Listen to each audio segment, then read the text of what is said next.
The Florida Department of Transportation has completed widening of the westbound Interstate 4 exit ramp to eastbound State Road 528, also known as the Martin Anderson Beachline Expressway. As part of this improvement project, crews doubled the ramp's capacity by adding a second lane and reconfigured the ramp's entrance and exit, giving motorists a smoother transition from westbound I-4 to eastbound State Road 528. This new wider ramp can accommodate twice the amount of traffic.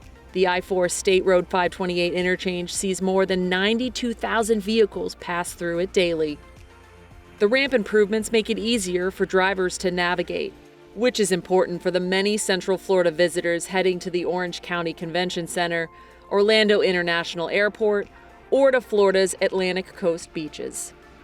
Crews constructed wider bridge structures, then paved and striped the ramp before shifting traffic onto the final ramp configuration, easing congestion at this vital connection between two major Central Florida highways.